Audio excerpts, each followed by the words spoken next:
नमस्कार मंडळी. आज आम्ही आलोय डॉक्टर बाळासाहेब सावंत कृषी विद्यापीठ दापोली या ठिकाणी. तर आमचं आज प्रशिक्षण आहे बांबू प्रशिक्षण आहे 10 ते 5. तर आमच्यासोबत सातारकरांचे परिचय आहेत. नमस्कार सातारकर.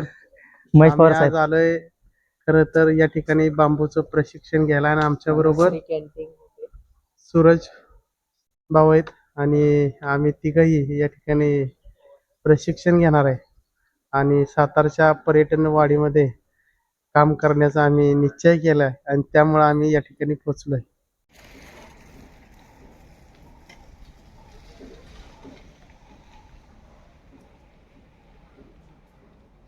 कॉलेज ऑफ फॉरेस्ट्री या ठिकाणी आपलं प्रशिक्षण असणार आहे बांबू शेतीविषयी. बांबू शेती म्हणा किंवा बांबू प्रक्रिया, बांबूविषयी संपूर्ण माहिती आपल्या इथे मिळणार आहे 10 ते 5. आपल्याला या ठिकाणी बांबू लागवडीपासून ते बांबू तोडणी आणि त्यानंतर बांबू प्रक्रिया ह्याविषयी संपूर्ण माहिती या व्हिडिओमध्ये मिळणार आहे. त्यासाठी तुम्ही हा व्हिडिओ संपूर्ण बघा आणि आपल्या चॅनलला सबस्क्राईब करा.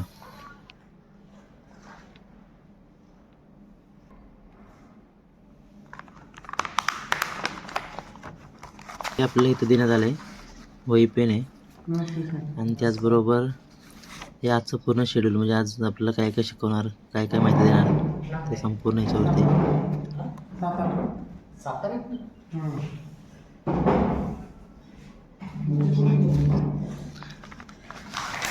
आणि ह्याच्यावरती बांबूची संपूर्ण माहिती, बांबू लागवड आणि बांबूचे व्यवस्थापन.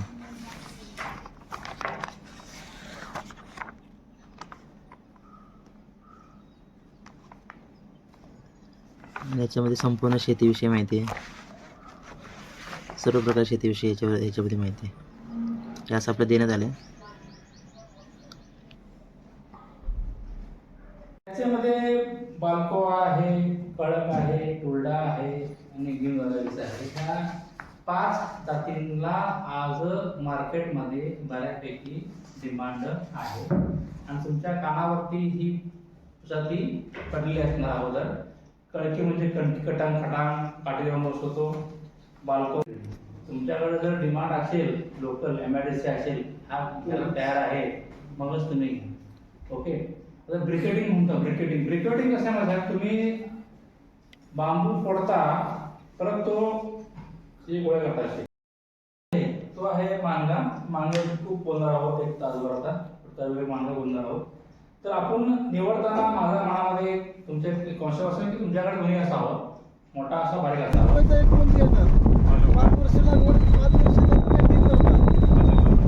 मग त्याचे मोडणारे 10 ते 12 काढ्या. बांबूची बीज प्रक्रिया करून त्याची लागवड कशा प्रकारे करायची याचं आपल्याला प्रत्यक्षात आता माहिती भेटणार आहे.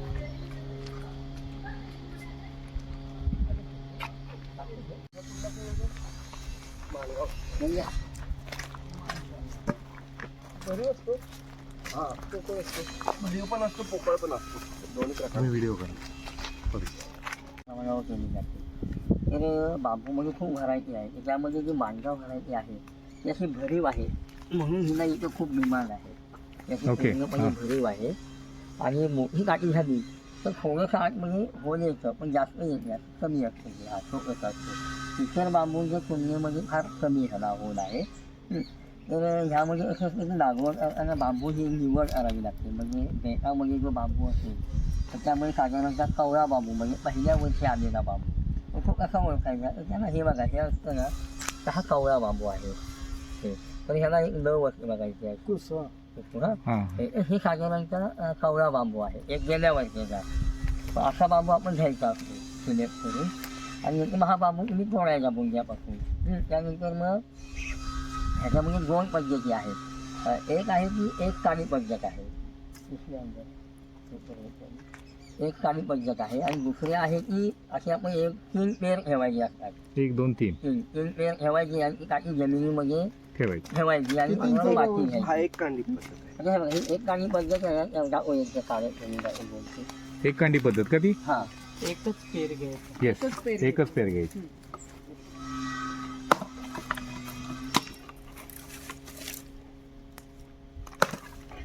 ही एकच पेर. ओके. साधारण हे असं करून घेतलं ना हे 22 मध्ये थोडंसं बुडवायचं. हम्म. आणि ह्याच्यावरती जरा मेण लावायचं. आपली मेणबत्तीचं मेण असतं ना, असं मेण विकत मिळतं. ते विरघळावायचं. त्यामध्ये हे काठीचं वरचा भाग ना रे, हा वरचा जो भाग आहे तो बंद करायचा. तो मेणबत्तीच्या ह्याच्यामध्ये तो बुडवून काढायचा आणि ही काठी ह्याच्यामध्ये अशी रोय. रोवायची. ओके, हम्म. ही आम्ही एक काठी पडतात. ओके. ह्याच्यामध्ये आम्ही हा हे जमिनीमध्ये एवढं गेलं पाहिजे. एक 1.5 इंचापर्यंत ते जमिनीमध्ये जाईल. डायरेक्ट जमिनीत पेरलं तर चालतं का ते? नाही, आम्ही पिशव्यामध्ये पेरतो कारण पिशवीमध्ये शेणखत वगैरे असं हा. mix केलेलं आहे. ओके, हा. ओके. त्यामुळे पिशवीमध्ये लावतो. किती वयपर्यंत पिशवीमध्ये ठेवायचं ते? 1 वर्ष हे बघा, हे लगेच चालू होतं फुटवा यायला. अच्छा. 1 मग वर्षावर त्याला ते बारीक बारीक फुटवे आहेत ते चालतात का असे? हा ती ठेवायची. ओके. हा, हे अशी ठेवायची. सगळं विचारून. डायरेक्ट लावायला काय हरकत आहे? होईल मला वाटतं. हा होईल कसं खड्डा करून हा, डायरेक्ट एवढा डीप नाही ना जात तो. सांगतो मॅडम. एक तर मुळात म्हणजे ह्याचं जर्मिनेशन 40% पर्यंत जर्मिनेशन मरतात लोक. हो हो हो. आणि परंतु पावसाळ्यात लावलं त्याच्या आजूबाजूला गवत वाढलं ना, तर मग हे तुम्हाला दिसणार पण नाही. गावच्यामध्ये हे मरून जाईल. अगदी बरोबर. म्हणजे 1 वर्ष आम्ही असं लावतो पिशवीमध्ये. ओके.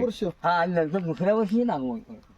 मग 1 वर्षापर्यंत त्याची निगा कशी राखायची सर? हे पाणी वगैरे घालून त्यांना ठेवायचं. पाणी द्यायचं हा, फक्त, पाणी बाकी काय नाही बाकी द्यायचं. काय नाही. सावली असली पाहिजे. ओके. तसं ते गाळ राहिला म्हणजे ना, पिशवी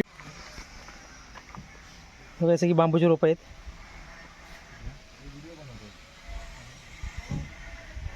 त्याला असं वरून झाकण केलं आहे. मी त्याला पाहिजे तितका प्रकाश मिळतो. मानगा लाईव्ह बांबूमध्ये बनवायचं. बांबूमध्ये बनवलं होतं.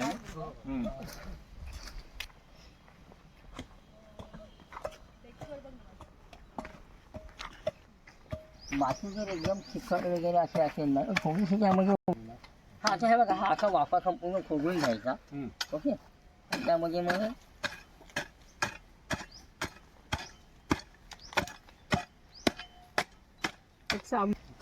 असं लाईन मारून घ्यायचं लांबच्या लांब त्याची. आणि हे बघा, साधारणत अशी काठी ठेवायची जेणेकरून त्याचे तिन्ही भाग जरा वर येतील असे. हे असं नको ठेवायला, किंवा असं ठेवलं हे बघा, हे 2 भाग खाली टाकायचे. एक भाग खाली गेला तर चालेल. 2 नाही नाही नाही, वरच राहतात. हे बघा हा, हे काय तिन्ही जमिनीला- क्रॉस ठेवायला म्हणजे वर्टिकल ठेवायला लागेल. हा, ते. हा? आणि त्याच्यावर सरळ माती घेऊन टाकायची. एक मिनिट. किती खोल आहे? ठीक आहे. हे जे 2 इंच फक्त, 1 इंचभर माती फक्त नॉर्मल. खत वगैरे नाही टाकायचं. हे तुम्हाला प्रॅक्टिकल हे दाखवतात. दाखवतो त्यावेळेला आम्ही खत वगैरे तुम्ही टाकायचं असेल टाका तुम्ही तिकडे साताऱ्यात जाऊन. हे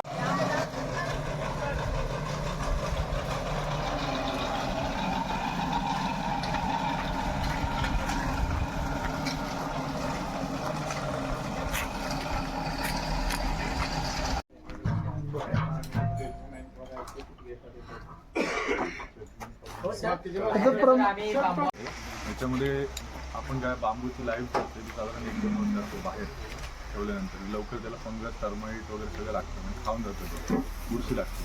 त्याच्यामुळे कसं लवकर खराब होऊन जातं. खराब होऊ नये त्याची ट्रीटमेंट करून आपण त्याची लाईफ वाढवतो. लाईफ वाढवल्यानंतर साधारणपणे 30 ते 40 वर्ष जे आहे ते साधारण त्याचं आयुष्य वाढून जातं असं. ह्याच्यामध्ये काय आपण व्हॅक्यूम प्रेशर इम्प्रेग्नेशन म्हणून आमचा प्लांट आहे, त्याच्यामध्ये व्हॅक्यूम पण लावतो आणि प्रेशर पण लावतो. याच्यामध्ये आपण केमिकल जे वापरतो त्याला कॉपर, क्रोम आणि बोरॅक्स असं 7 ते 8% सोल्युशन असतं. त्याच्यामध्ये त्याला पूर्ण थ्रू अँड थ्रू ट्रीटमेंट होते, म्हणजे एकही पीस असा राहत नाही जो ट्रीट होत नाही. एका वेळी साधारणपणे 100 ते 120 बांबू याच्यामध्ये राहतात. त्याच्या गोलाईनुसार आपण ठरवतो. आता स्टार्टिंगला आपण कसे ह्याच्या हे आपण साधा बांबू आल्यानंतर ह्याच्या इंटरनोडला इथे आणि इकडे म्हणजे एक एक्झिट होल आणि एक एंट्री होल बनवून घेतो. त्याच्यामुळे एंट्री होलमधून कसं ते सोल्युशन आहे ते आतमध्ये जातं प्रेशर लावल्यानंतर. जर होल मारलेलं नसेल तर बांबू स्प्लिट होतो ट्रीटमेंट करताना त्या प्रेशरमुळे. ट्यूब सारखा ट्यूब आतमध्ये जास्त प्रेशर झालं की तो फुटून जातो. एका ह्याच्यात 2 होल मारायचं का? हा ते ट्रीटेड आहे. छोटा हवा हा बोटला सारखा तुकडा घे ना. आता ट्रीटेडमध्ये एक इथे मारतो आपण आणि एक उलट्या साईडला ते एंट्री आणि एक्झिट होतो. इथून आतमध्ये शिरतं केमिकल. ट्रीटमेंट झाल्यानंतर बाहेर पडून जातो. ते व्हॅक्यूम लावताना पण हवा बाहेर पडून साईडलाच मारायचं का? ऑपोजिटलाच मारायचं कंटिन्यू. प्रत्येक बांबूला असं, प्रत्येक नोडला असं मारायचं. तर त्याच्यामुळे ट्रीटमेंट लवकर होते एकतर, आणि ट्रीटमेंट आतपर्यंत पूर्ण खोलपर्यंत आता ही तुमची व्यक्तींची मिशन आहे रेषेची. समजा आपल्याला ओपनमध्ये करायचं असेल तर ओपन मध्ये करायला दोन ऑप्शन असतात. एक तर तुम्ही खड्डा खणतात मातीमध्ये. पहिला आमचं होतं इथे हा आहे ना, तर मातीमध्ये खड्डा खणतात. खड्ड्यामध्ये प्लास्टिकची लेअरिंग केली जाते. आपली साधी मेंढ कापड त्याला त्याची लेअरिंग करून त्याच्यावर केमिकल होतात, त्याच्यावर बुडवून ठेवतात. साधारण 15 ते 20 दिवस बुडवून ठेवतात. त्याला सगळं ग्लुकोज निघून जाणार आता. ग्लुकोज नाही निघून जात, स्टार्च निघून जातं. ग्लुकोज एवढं लवकर निघत नाही. स्टार्च निघून जातं आणि केमिकल आतमध्ये बुडून जातं. त्याचं लाईफ मग त्याचं लाईफ ह्याच्यापेक्षा कमी असतं. कमी आहे. कारण ते प्रेशरनी जात नाही ना आतमध्ये. संपूर्ण ट्रीटमेंट कव्हर होत नाही. ते बॉईल केल्यानंतर बॉईल केलं तरी पण पूर्ण कव्हर होत नाही. त्याला व्हॅक्युमच पाहिजे. व्हॅक्युम प्रेशरनी लवकर होते एकदम. आणि कसं पूर्ण कव्हर होतं बांबूचा. हा प्लॅन्ट उभा करायला किती खर्च येईल? हा एक साधारणपणे 6-1 लाखापर्यंत होतो टोटल. ह्याच्यापासून आपण मग वेगवेगळे प्रोडक्ट बनवू शकतो. त्याचं पण आहे आपल्याकडे. स्ट्रक्चर आम्ही मेन 2-3 कामं करतो. स्ट्रक्चर बनवतो. आता ही मुलं इथेच शिकायला हो, हे BSc फॉरेस्ट्रीचेच आहे. त्यांच्याकडून रोज त्यांचं प्रॅक्टिकल असतं. जे शिकतात त्याचं आम्ही बांबू लावलं तर हे व्यावसायिक होऊ शकतात. हो 100%. गावागावातनं प्लॅन्ट मिळाले तर हो, कारण आता तसे बांबूला सबसिडी वगैरे व्यवसाय उघडण्यासाठी पण खूप आहे. लागवडीसाठी आहे प्लस व्यवसायासाठी पण खूप आहे. आम्ही आंबे लावत राहिलो आणि काजू लावत हो. बांबू लावायला आम्हाला 75 वर्ष गेली ना. त्याला डिपिंग केलेलं दिसतं. हो ट्रीटमेंट केलेली आहे त्याला. ड्रिपिंग केलेली आणि ते आता मानग्या मग बसून बनवलं. हे किती वर्ष टिकू शकतं सर? 30-40 मिनिटं. असंच हो लोकांना लोकांनी नाही टिकत सर 40 वर्ष. मुलं नाही ना ते काही होत नाही त्याला 50-50 मिनिटं. म्हणजे पाणी लागायला नाही. आता एका बारकाईमध्ये त्याची आपण GI मध्ये घेतलं आणि त्याला रेडॉक्टाईन किंवा एपॉक्सी लावला तरी टिकत.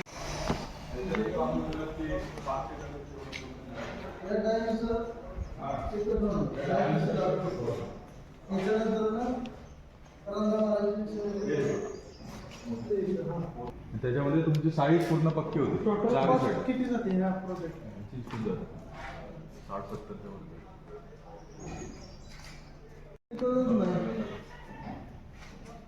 ते आम्ही ट्रीटमेंट करूनच इथे आणलं. मिशन तर आपण आणले नव्हतं. नाही 2-3 होते आमच्याकडे. आता हे 6 झाले. 1, 2, 3, 4. बारीक पट्ट्या काढायची मशीन कुठे? बारीक पट्ट्या काढतो पण ते दाखवतो. हे काय आहे बारीक पट्टा काढायचं. 2 साईडने एका वेळी 2 चालू शकतो.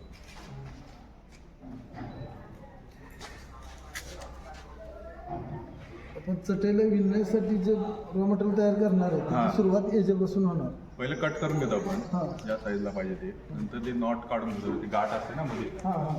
ते ब्लेडमध्ये असं बांबू धरला गोल की ते नॉट निघून जाते. म्हणजे हे आहे ना आता तुमचं आहे. हे आता असंच बांबू येतं आपल्याकडे येतं. म्हणजे हे आपण त्याच्यावरती लावलं की हे पूर्ण क्लीन होऊन असाच होतो बांबू. एकदम प्लेन होऊन जातो त्याच्यावरती. मग आपण ह्याच्यावरती लावतो. जरा दाबलं की पूर्ण 4, 6, 8 किती तुम्हाला पाहिजे त्या डायल होते. तुमचं डायल किती पाहिजे मग ह्याच्यामध्ये टाकतो आपण ते. ह्याच्यामध्ये टाकल्यानंतर कसे हे आता गोल आहे ना बांबू, ते असं पट्ट्या पडून बाहेर पडतं. पट्ट्या बाहेर पडून झालं की त्याच्यामध्ये टाकतो. ते दोन्ही बाजूला फिनिशिंग होणार. 4 साईड सडे वगैरे हाताला लागणार. 4 साईड 4 साईड वरून खालून इकडची साईड इकडची 4 साईड. 4 साईड. आणि त्याच्यानंतर ना त्याच्यानंतर मग आम्ही हे मशीनमध्ये टाकतो.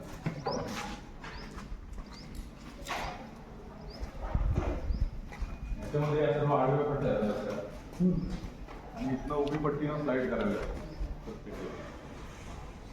एक माणूस ऑपरेट होतो. हां, ही एक उभी पट्टी इथून करायला लागते स्लाईड. बाकी या पट्ट्या भरून ठेवायच्या अशा लांब पूर्ण. म्हणजे हे वर खाली होतं. जसं आपण डिझाईन करू तसं.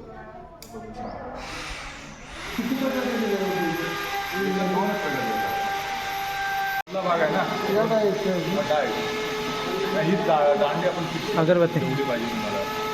फ्लायवर येते ना तुमची पट्टी ज्याची येते ते जाडी किती पाहिजे ते फिक्स करतात. जाडी आणि रुंदी. फिरून हां जाडी हे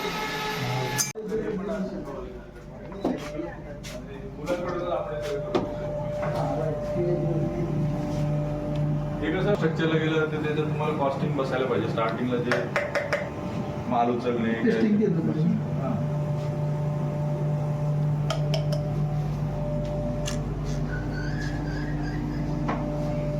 त्याला प्रोसेस करूनच केलं. हा ट्रीटमेंट सगळे ट्रीटमेंट असतं.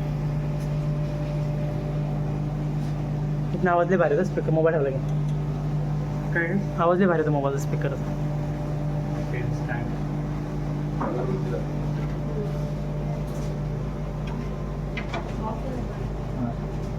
हे आपलंच बनवलं आहे ते हे सगळं आपण सांगतो किती केमिकल किती वास घ्यायला पाहिजे. त्या वास त्याचा रेशो ठरवून आपण प्राईस वगैरे पण सगळं सांगतो. किती दिवसाचं ट्रेनिंग आहे? सगळे होते आठवड्यात होतं. एक आठवडा सगळे कोण बघायला 8 दिवसात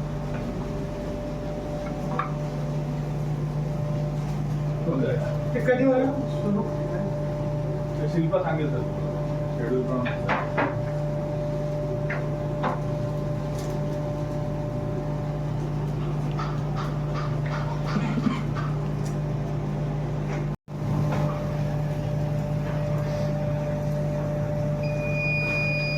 त्याच्यावरती ते प्लायवूड वरती देऊ.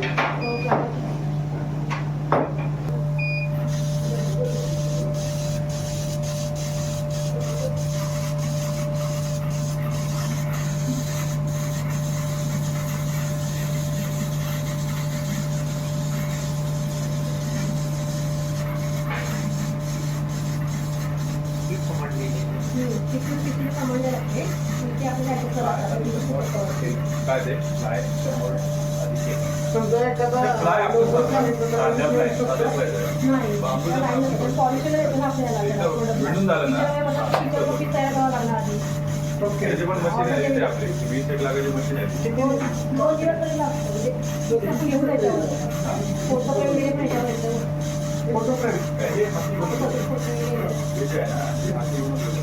ते मॅटचं आमचं विषय आहे. प्लायवूड बनवण्यासाठी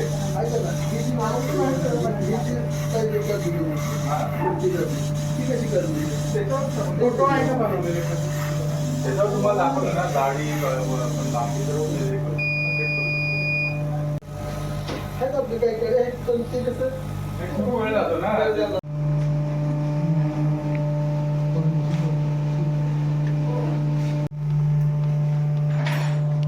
मला काही साईन केलेलं लागत असेल ना. खेळीमेळीच्या वातावरणात तुम्ही खूप घालून येणार, आपली ओळख झाली, आम्हालाही बरं वाटलं. आजच्या प्रशिक्षणाचा आपल्याला जास्तीत जास्त फायदा व्हावा.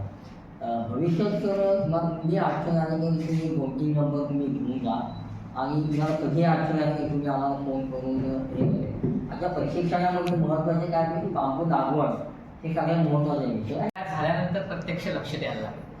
आणि शेती म्हणजे प्रत्यक्ष राबायला पाहिजे तर त्या शेतीचा आनंद भेटतो.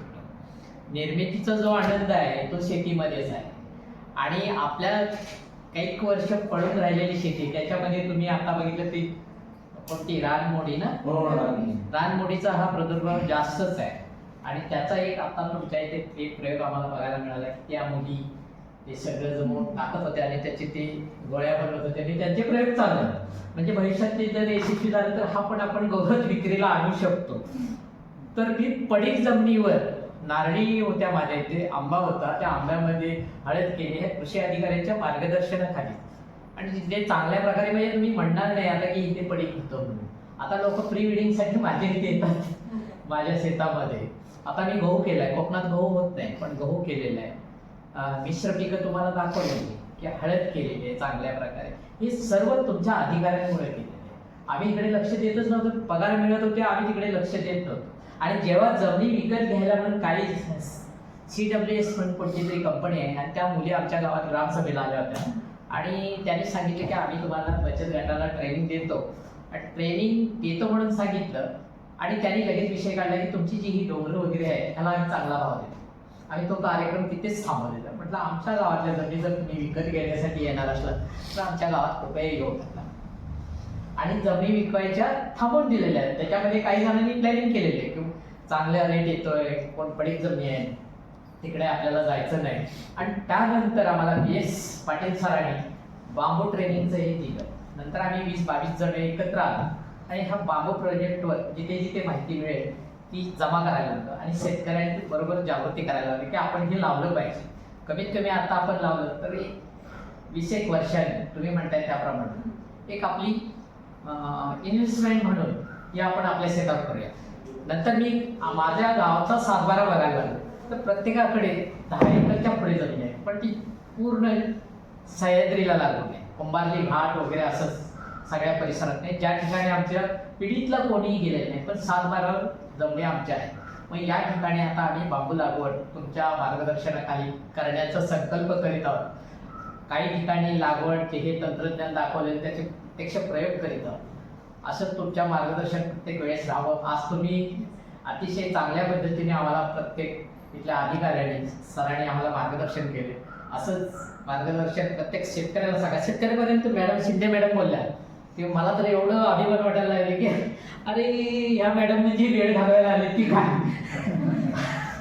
कारण प्रत्येक ट्रेनिंगमध्ये असंच दिसतं मॅडम की ट्रेनिंगमध्ये येतात, ट्रेनिंग करतात, निघून जातात. पण तुम्ही सांगितलं तर माझं बांबूची 100 बेट आहे, आंब्याची कलम आहेत आणि काय आहे नारळी वगैरे. म्हणजे एवढे चांगले शेतकरी पेश करताना कसा व्हायला पाहिजे तर मॅडम सारखे पाहिजे, माझ्यासारखे पाहिजे की आम्ही शेतकरीच आहोत पण शेतकरी म्हणून घ्यायला तयार नाही. माझा शेतकऱ्याचा फोटो तुम्ही बघितलात ना हळद काढताना, हे तुमचेच प्रयोग आहेत सगळे. आणि त्या ड्रेसमध्ये गेल्यानंतर शेतकऱ्याचा ड्रेस काय तुम्हाला इस्त्रीमध्ये किंवा याच्यामध्ये दिसणार नाही, पण त्या ड्रेसमध्ये जो समाधान आहे जो निर्मितीपासून मिळतो. आता माझ्या शेतावर येऊन भाजी विकत घेऊन जातात, ऑर्गॅनिक म्हणून मी माझ्या मुलीसाठी करतो. बाजारातील लोक येऊन आमच्या इथली भाजी खरेदी करतात, खूप आनंद होतो. काही जण म्हणतात अरे 10 रुपयासाठी तुम्ही हे येऊन बसलाय, पण ते किती किंमत आहे हे आम्हाला कळते. असं प्रत्येक शेतकऱ्याने समृद्ध व्हायला पाहिजे. तुम्ही तर हे चांगला एक कलाकार आणलाय की जिद्दीला जेवण पेटलाय की प्रत्येक प्रोजेक्ट तुम्ही विचारते की हे किती लाखाला असेल है ना. आणि ज्यावेळेस सर सांगत होते राणे सर त्यावेळेस मी ट्रीटमेंटची हे कशी असेल की स्वतः एक कलाकार आहे, चित्रकार आहे, चांगला हस्तकलाकार आहे. आपल्या कोयना धरणाची लाकडं हजारो किमतीला म्हणजे जे बुंदे असतात वाढलेले काष्टशिल्प म्हणतात जे महाबळेश्वरच्या पठारावर विक्रीला असतात, त्याप्रमाणे माझा छोटा मोठा व्यवसाय आहे. यूट्यूबला पण आहे, जाऊन बघतायत की ह्या कलाकाराला मी सांभाळू शकतो. असंच आपण सर्व शेतकऱ्यांसाठी उभं राहूया, शेतकऱ्यांची मुलं शेतकऱ्यांसाठी उभं राहूया आणि आपली शेती समृद्ध करूया. पर्यटक आपल्या कोकणातच येणार, दापोली, वाघोर त्या अगदी गणपतीपुळे पर्यंत. आणि याच ठिकाणी पैसा आहे, उतार आपल्या बाजूने आहे. फक्त आपल्याला समजायला पाहिजे, बांबूच्या घरात राहायला पाहिजे आणि चूल तिथेच आहे. एवढं बोलतो सर्वांना शुभेच्छा देतो.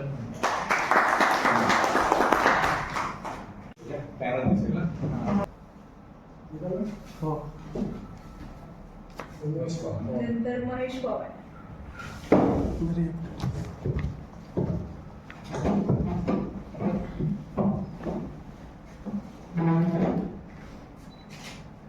सुमित जांभे.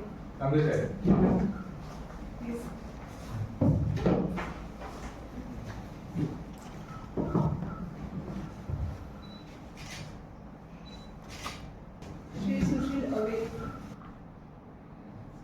ज्योती शिंदे.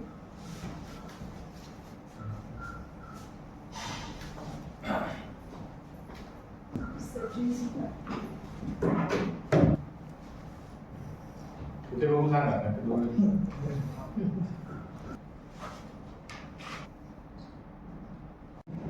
अशा प्रकारे आमचं 1 दिवसाचं बांबू प्रशिक्षण पूर्ण झालं. आम्हाला प्रमाणपत्रसुद्धा मिळालं आणि ते चांगल्या प्रकारे माहिती मिळाली संपूर्ण बांबू लागवडीपासून ते बांबू ट्रीटमेंटपर्यंत. त्यामुळे ज्यांना गरज आहे, आवश्यकता आहे बांबू लागवडीची माहिती, त्यांनी ते येऊन नक्की भेट द्या. धन्यवाद.